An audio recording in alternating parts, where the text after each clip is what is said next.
मिलते हैं जमाने भर में कई आशिक, मगर वतन से खूबसूरत कोई सनम नहीं होता। नोटों में लिपट कर, सोने में सिमट कर मरे हैं कई, लेकिन तिरंगे से खूबसूरत कोई कफन नहीं होता। नमस्कार, जय हिंद साथियों। तेजस डिफेंस एंड सैनिक स्कूल से मैं मुकेश जाखड़। हाल ही में 10th और 12th की एग्ज़ाम कंप्लीट हुई है। आगामी कुछ दिनों में उनका रिजल्ट डिक्लेयर होने वाला है। ऐसे में देश सेवा का जज्बा रख रहे मेरे देश के भावी फौजियों से कुछ जानकारी जो उनके भविष्य के लिए, शायद मेरे ख्याल से सुनहरे भविष्य के लिए सही साबित हो। तो 10th और 12th के बाद में कुछ आपको 2 पार्टों में पूरा बताया जाएगा।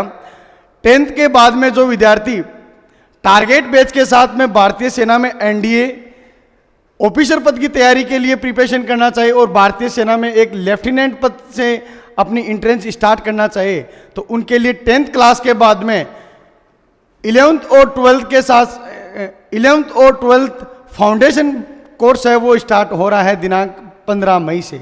ऐसे में जितने भी युवा साथी जो भारतीय सेना में शामिल होकर देश की सेवा करना चाहें वो 15 तारीख तक अपनी सीट सुनिश्चित कीजिए।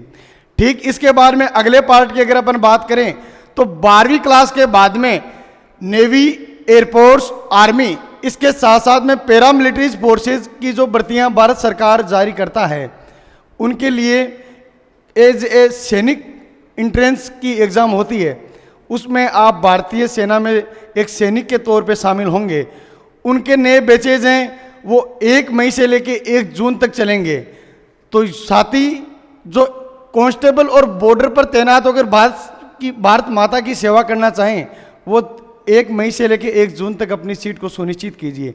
ठीक इसके बाद में सैनिक स्कूल का जो प्रोपेगेंडा आप देख रहे हैं, 8th क्लास से लेके 12th क्लास तक जो बच्चा भारतीय सेना में शामिल होना चाहे 8th क्लास से ही उसको भारतीय सेना के लिए प्रिपेयर किया जाएगा, जिसमें एनडीए का कोर्स शामिल रहेगा।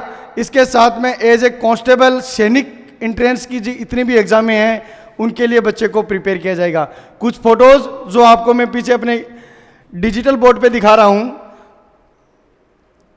सैनिक स्कूल की अगर बात करें तो पूरा प्रॉपरली रूप से बच्चे को एक सैनिक के रूप में अपन यहां से स्टार्ट करेंगे, जिसमें उसका सबसे पहले डिसिप्लिन की अगर बात करें, उसका ड्रेस कोड की अगर बात करें तो एक प्रॉपर रूप से पूरा सैनिक जिस हिसाब से ट्रेनिंग के दौरान रहता है वो पूरा बच्चे को तैयार किया जाएगा उस हिसाब से।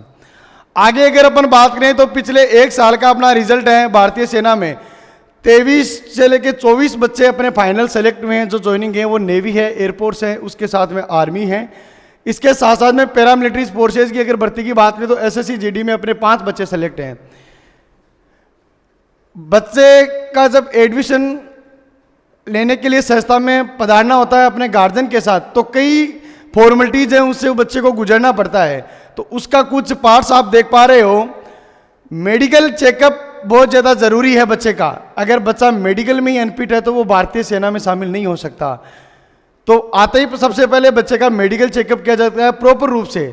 जो अपने भारतीय सेना की तीनों सेना हैं उसके साथ में पैरामिलिट्री फोर्सेज में जो मेडिकल के जितने भी पार्ट्स वहाँ चेक वगैरह होते हैं, जो जितने भी अंग वगैरह चेक होते हैं, वो सब पूरा डिटेल यहाँ आपको आते ही सबसे पहले बताई जाएगी और बच्चे का मेडिकल चेकअप किया जाएगा।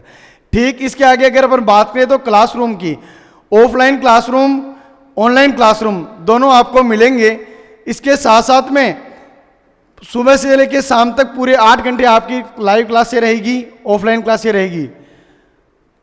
डेली की जो इवेंट्स वगैरह हैं, न्यूज़पेपर वगैरह है, करंट अफेयर के जो आपको डाटा है वो बाय न्यूज़पेपर आपको मिलते रहेंगे। फिजिकल एक्टिविटीज़ सुबह 4:30 बजे से लेकर 6:30 बजे तक आपका फिजिकल एक्टिविटीज़ रहेगी। शाम को 5 से लेकर 7 बजे तक फिजिकली एक्टिविटीज़ रहेगी। तो फाइनली इतनी बातें बताने के बाद में मेरे ख्याल से एक बच्चा 12 महीने के लिए प्रिपरेशन करता है तो वो लगभग 100% सिलेक्शन लेके जाता है अगर वो तेजस डिफेंस एंड सैनिक स्कूल ज्वाइन करता है। तो मिलते हैं नेक्स्ट एक ताज़ा और सटीक अपडेट के लिए। तब तक के लिए अपने मेज़बान मुकेश को दीजिए इजाज़त। जय हिंद, जय भारत।